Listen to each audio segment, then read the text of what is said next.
Welcome guys, we have another game. This time we have Corvinus playing as the Ottomans in the color purple against his opponent Filisberto playing as the Japanese in the color blue. Look at that, just a really strange opening coming up with the Japanese. It's only 3 villagers building the forge and go directly into the gold.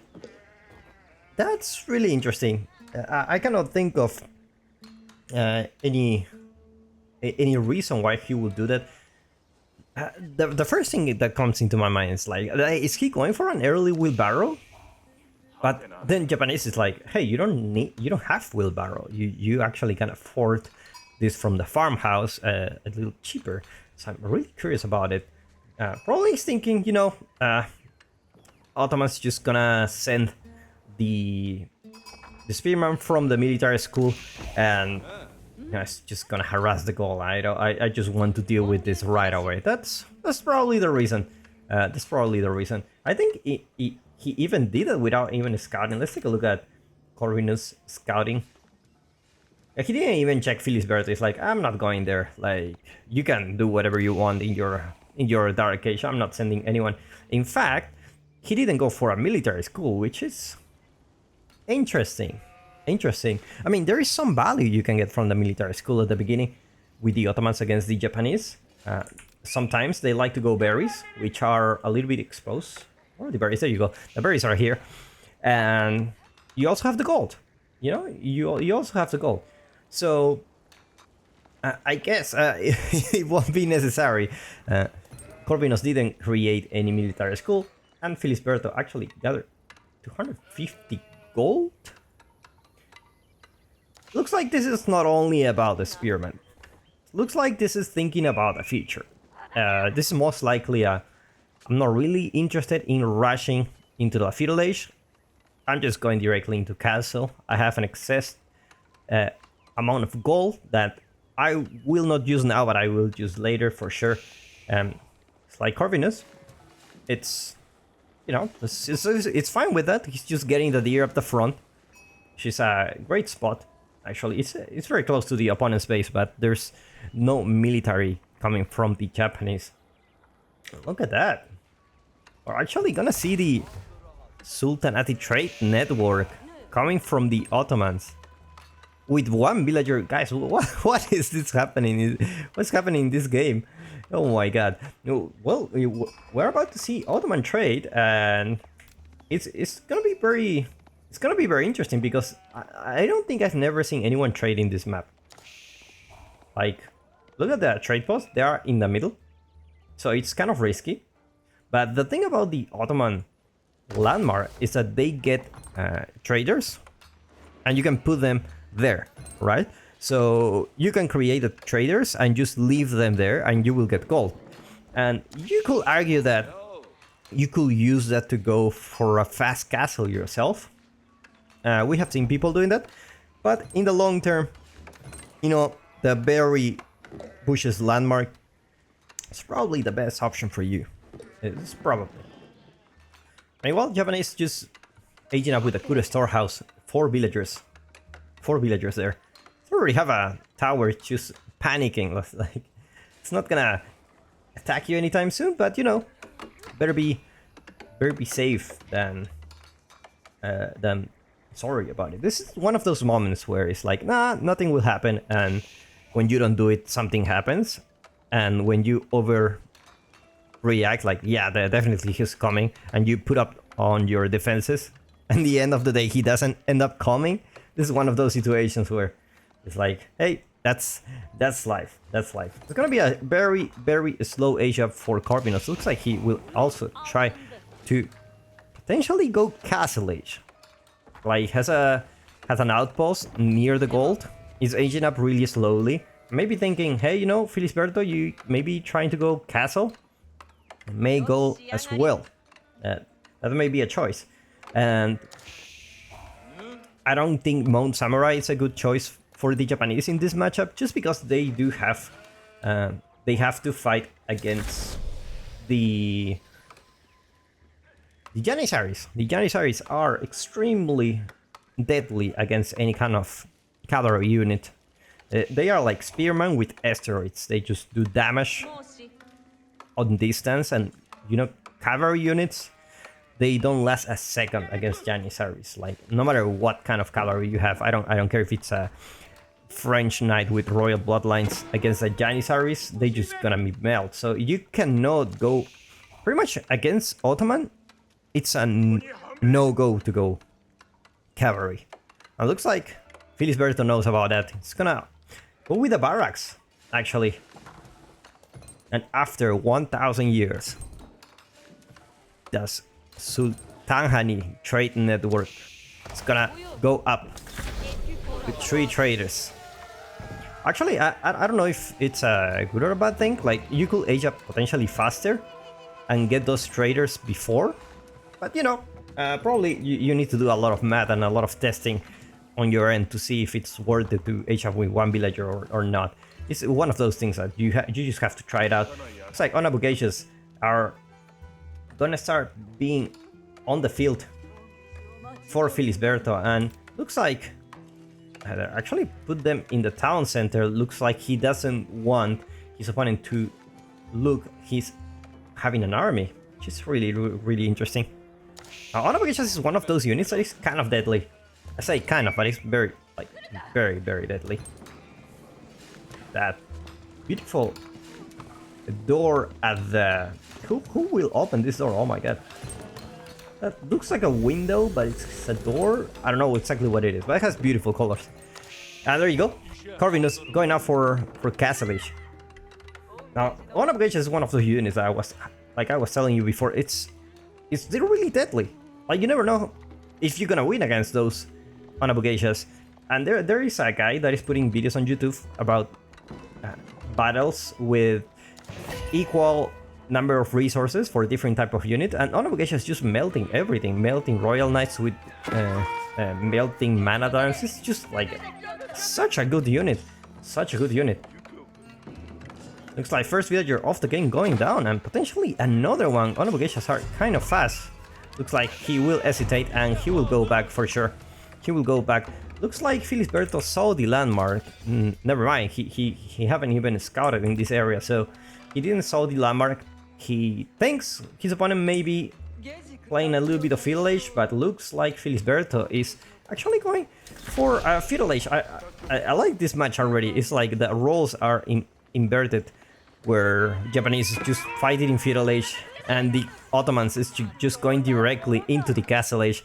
Already see a knight in queue, and obviously the mangonel is coming really soon from this landmark. Nothing like free siege.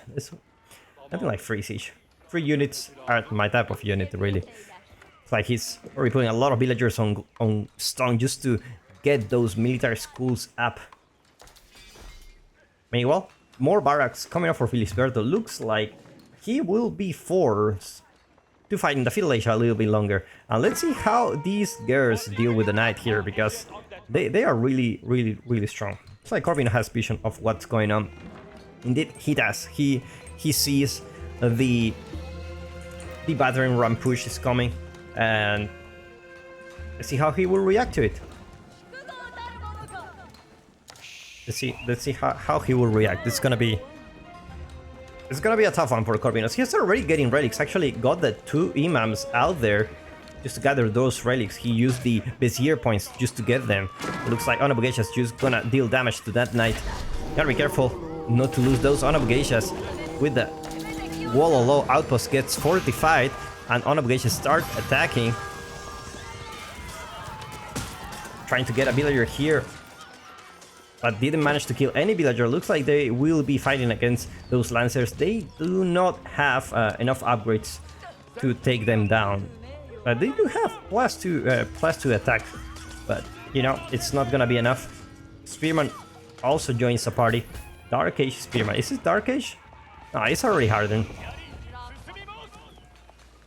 Output just goes fortified in the last minute.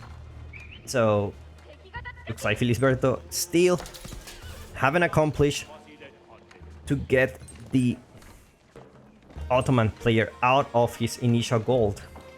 And now he's coming for getting more relics. Already have another relic here, another here on the middle. This one's gonna be a little bit tricky to get. And this one is fairly unprotected, so potentially he can go there as well. It's a good thing about having the two imams on the field right away. It's like you can just go and grab those relics for yourself. Catch up with the economy. Just because you went for a fast castle. You kind of ignore any kind of economic upgrades. And mangonels already arrive, and with that I think Filisberto will be forced back to go back to his base, because he cannot deal with that at the moment. He cannot really deal with that. Looks like Mangonel shot. Brilliant move by Filisberto. It's just like, you want to go for Mangonel? I'm gonna hide behind the ram, and he's gonna go there and try to take down the Mangonel. Never mind. He's like, I'm just going back home. Brilliant move. Very brilliant move. Meanwhile, Filisberto getting more stone. It's like I don't think he's going for a second town center, but he may potentially think about upgrading this town center to a shogunate castle just to be safe. It's like, it's one of those things like, hey, you cannot kill me yet. You cannot kill me yet. Like, you will need a lot of siege if you want to deal with my... If you want to deal with the shogunate castle, you really need a lot of siege. And not mangonels, so... Maybe that's his plan to stay alive in the game. Just mine a lot of stone. Just get that town center upgraded. Because otherwise your base is just gonna be flooded with knights or man-at-arms or whatever. Man-at-arms is actually coming for Corvinus. I already have a couple of them in queue. Meanwhile, more military schools, and these Ottoman bases getting really scary. Have already... see how many... 3 military schools so far. 2 production buildings and a couple of blacksmith. It's all he needs to... Look at that, just... Look at that micro. Just kill the deer with a mangonel. Kill the deer with a mangonel so your villagers don't need to do the animation to kill them. That's a pro move, man. That's a pro move. Like, you do have a lot of APN going on for you if you do that. Meanwhile, Filisberto looks like he's macroing for going castle. He's gonna have to deal with this though. Daimyo Palace, not a shogunate castle yet. He's trying to mine all the stone he can, but the lances already arrived and no +1 range armor for them, so they're gonna be taking more damage, especially against this town center that have extra damage. But looks like he's gonna fight with those villagers. It's like we need to stop these lancers, and the only way is like we put the villagers there and stop running so that they can stay in one place. And just like that, 7 villagers went down for Filisberto. Doesn't feel good, right? Doesn't feel good to lose 7 villagers. Only 700 stone left for Filisberto, and looks like Corvinus knows he's trying to upgrade his town center and probably thinking about, you know what, let's go there. Let's go there. And that means Filisberto won't be able to go to the castle issue really fast. He has enough gold to do that. He has stopped producing units. Just needs a little bit more time, which is exactly what he doesn't have. Man-at-arms already on the field. Look at that farm transition. Nothing like free farms. Free farms, free mangonels. I'm all about the free stuff, especially free farms. It's so annoying to just build the farms in the game. It just requires a lot of effort, a lot of mental energy to just fight your enemy, and at the same time you're fighting here, and then you click on your base and you need to build a farm. Looks like Filisberto is gonna call the Katana Batterman just to buff all those units. Man-at-arm still there. And meanwhile, Corvinus is trying to push with more and more units. It's gonna be mostly man-at-arms and the free siege that he gets from his landmark. Looks like he's gonna lose a Springle. Not exactly sure why he made the Springle, because his opponent doesn't have access to Springles himself. And Shogunate Castle is coming. Looks like Filisberto will be safe for the time being. And now he can think about other things. Now that you have a castle, a keep in the Feudal Age. Nothing like having a keep in the Feudal Age, actually. Look at that.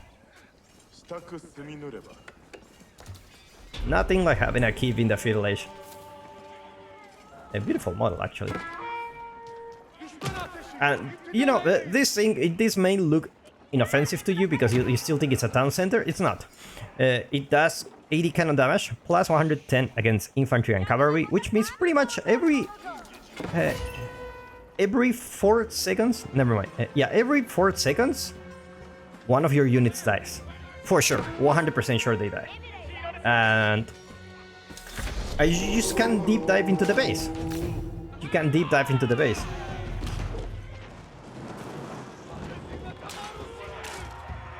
It's like Corvinus try to build some rams, but looks like Filisberto is right on it, and he brings all the onobogations in action. But this time these guys have +2 melee armor, so they're not gonna be as good as they should be. Springle is gonna be doing damage. Actually, Springle doing very decent damage.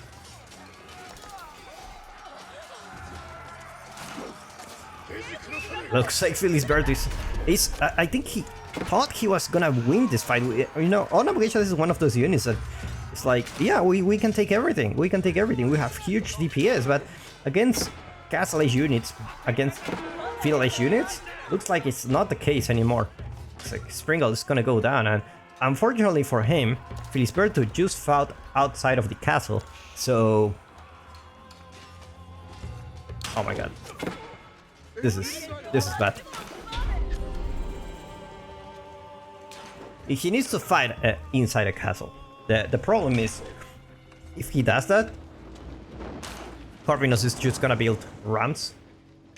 He does have enough food to age up, but he needs gold now. He needs quite a lot of gold. He's stuck on the Feudal Age for a while.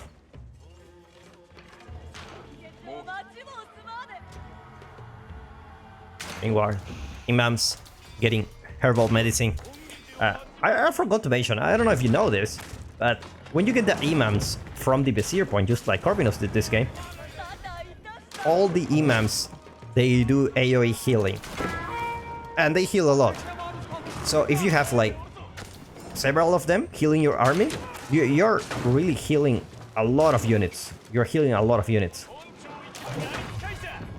More rams coming out for Corvinus, which is gonna get really, really tough for Filisberto. He already have enough resources to get the floating gate up, and indeed he's pulling 14 villagers to age up.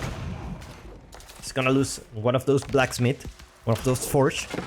Well, let's take a look at Corvinus. Just keep pumping units, same number of production buildings actually. Nothing has increased, just showing how good those military schools are, just pumping those units for free. And I think he does have, yeah, all the military schools are training man-at-arms. It's about a minute or something and you get all those units out. Like every minute you get 3 man-at-arms on the field. That's how good this is, for free, and without doing anything for the rest of the game, forever and ever. Now veteran Onobogations coming. Veteran Samurai, sorry. Not Onobogations. It's gonna be... He has 2 samurais only. Odachi is coming for him. So, looks like he's gonna do the switch. Put basically mass samurai. Just because they do so good against infantry. Imams just trying to calm the dog here by playing some music. It's like it's not gonna work. Like man-at-arms are coming just to see where is he. He almost hit the jackpot. He didn't find Filisberto's villagers. Let's take a look at his vision. Yeah, he didn't know there was a gold vein there. And a couple of trebuchets are already here on the field.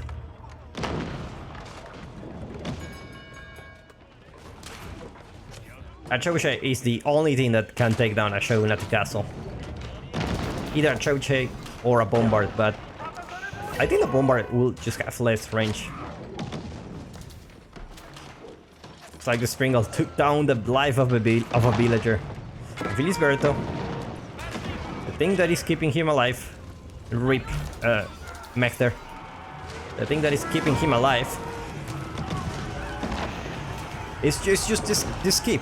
And now he's forcing the fight here, which is exactly what he needs, but we need to see if it's gonna be enough. We need to see if it's gonna be enough. He has the keep, but there is a mangonel doing quite a lot of damage to all his units. And I don't know if this fight would have gone different without a mangonel, but indeed he taps out. Very well played by these two players. Hopefully you enjoyed the match. Wow, this was definitely an interesting one.